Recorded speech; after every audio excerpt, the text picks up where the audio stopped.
घूर्णन गति के समीकरण इक्वेशन ऑफ रोटेशनल मोशन। तो इक्वेशन ऑफ रोटेशनल मोशन जैसा कि हम जानते हैं कि गति के समीकरण जो है कि रैखिक गति है।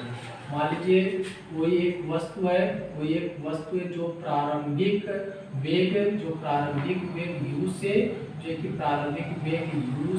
त्वरण a के अंतर्गत रैखिक गति कर रहा है तथा t समय के बाद उसका अंतिम वेग v तथा विस्थापन यस हो, तब उसका रैखिक गति के समीकरण number first v equal u plus at and equation number second v equal u plus at। दूसरा गति का समीकरण यस बराबर ut plus half at square के and equation number third v square equal to u square plus 2a S के। मतलब कि कोई पिंड है जो क्षैतिज गति कर रहा है तो उस पिंड के जो कि प्रारंभिक वेग u से मतलब कि स्टार्ट करता है चलना, त्वरण a के बाद उसका समय t पर अंतिम वेग v और विस्थापन यस हो, तो गति के समीकरण v equal u plus at, दूसरा s equal ut plus half at square और तीसरा समीकरण v square equal to u square plus 2a s. जहाँ पर मीनिंग बता दे रहे हैं प्रारंभिक वेग इक्वल टू कितना है u है और किसके त्वरण के अर्थात कौन सा त्वरण रेखीय त्वरण इक्वल टू a के अंतर्गत गति करता है। समय जो है समय t पर उसका जो है कि अंतिम वेग कितना होता है v तथा विस्थापन कितना होता है विस्थापन यस होता है। तो अब इसी को हमें पढ़ना किसमें घूर्णन गति में पढ़ना है। तो अब यह कोई है पिंड, वही पिंड है जो है कि क्या कर रहा है क्षैतिज जैसे न चलकर वो क्या कर रहा है किसी बिंदु के अक्ष के पर क्या कर रहा है घूर्णन कर रहा है। तब उस पिंड के इसी समीकरण बस हमें चेंज करेंगे, घूर्णन कर रहा मतलब एंगल बना रहा है, तब उसका प्रारंभिक कोणीय वेग जहाँ u है वहां पर क्या लिख देंगे ओमेगा 0। उसका प्रारंभिक वेग कितना हो जाएगा ओमेगा 0 और किसके अंतर्गत रेखिक त्वरण है। यहाँ पर रेखिक त्वरण न होकर क्या हो जाएगा हमारा क्योंकि एंगल में घूम रहा है तो क्या हो जाएगा कोणीय त्वरण किसके एल्फा प्रदेश का एल्फा के अंतर्गत गति कर रहा है। तो समय जो है समय t होता है, समय इक्वल t पर उसका अंतिम वेग इक्वल टू कितना होता है जहां ओमेगा वेग का कोणीय अंतिम वेग अर्थात अंतिम कोणीय वेग इक्वल टू कितना ओमेगा से गति करता है तथा उसका विस्थापन अर्थात कोणीय विस्थापन चूंकि कोण में तो कोणीय विस्थापन कितना हो जाता है अर्थात यहाँ यस से है तो यहाँ पर क्या हो जाएगा थीटा हो जाएगा। कितना हो जाएगा आपका थीटा, तो अंतिम कोणीय विस्थापन अर्थात कितना हो गया थीटा होगा।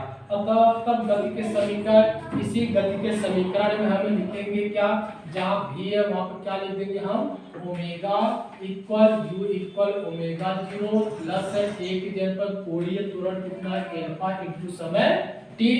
दूसरा समीकरण सेम उसी पर कर देंगे, कोणीय विस्थापन यहाँ यस है यहाँ कोणीय विस्थापन क्या हो जाएगा थीटा इक्वल टू प्रारंभिक वेग है यहाँ कोणीय वेग कितना हो जाएगा ओमेगा 0 t प्लस हाफ रेखिक त्वरण a है कोणीय त्वरण कितना हो जाएगा एल्फा t स्क्वायर।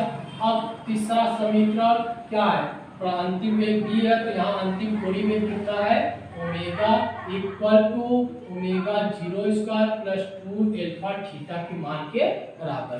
अर्थात घूर्णन गति के समीकरण तीनों मान क्या है जो रैखिक के ही अनुसार होते हैं बट इसमें घूर्णन करता तो घूर्णन के अनुसार omega equal to omega 0 plus alpha T first, second theta equal to omega 0 T plus half alpha T square और third omega equal to omega 0 square plus 2 alpha theta होता है। अब इसको जो है कि हम जो कि समाकलन विधि से इसको क्या करेंगे स्थापित करेंगे अर्थात तो घूर्णन गति के समीकरण फर्स्ट व समीकरण सेकेंड व समीकरण थर्ड को हम क्या है इंटीग्रेशन मेथड से स्थापित करेंगे। तो पहला हमारा गति का घूर्णन गति का समीकरण है किस विधि से?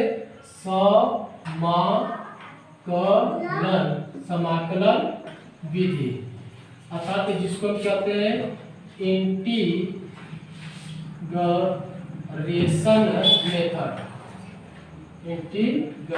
मेथड। ठीक, तो पहला हमारा गति का प्रथम समीकरण, गति का प्रथम समीकरण, अर्थात प्रथम समीकरण कितना हमारा है? Omega equal to omega 0 plus alpha t. इसको हम स्थापित करेंगे। ठीक, तो हमारा प्रूफ है। ठीक, प्रूफ क्या है? हम लिखेंगे कोणीय त्वरण की परिभाषा से, किसके? कोणीय त्वरण की परिभाषा से इसको हम जो है करेंगे। ठीक, तो क्या होगा हमारा कोणीय त्वरण, अर्थात एल्फा बराबर क्या होता है? कोणीय वेग अपान समानांतराल। कोणीय वेग इक्वल टू अर्थात theta equal to d omega upon dt के मान के बराबर, अर्थात क्या हो जाएगा? इसको क्रॉस मल्टीप्लाई कर दे, कितना होगा? D omega equal to alpha to dt के मान के बराबर। क्या करें? दोनों तरफ का इंटीग्रेशन लेने पर, क्या हो जाएगा हमारा? समाकलन लेने पर।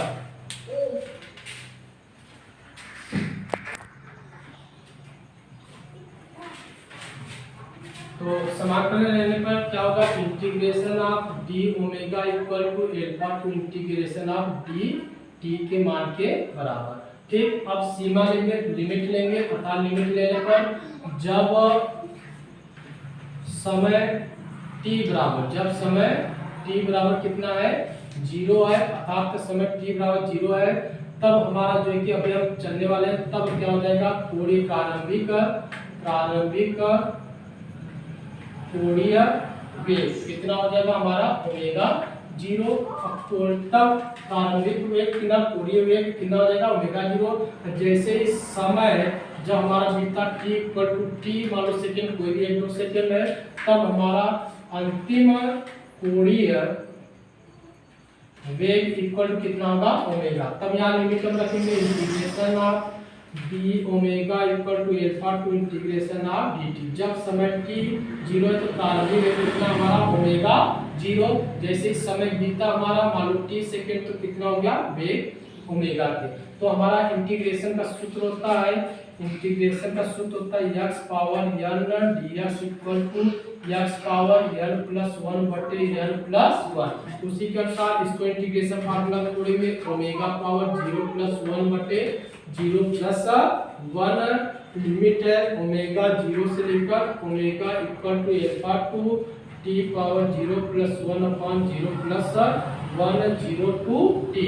तो ओमेगा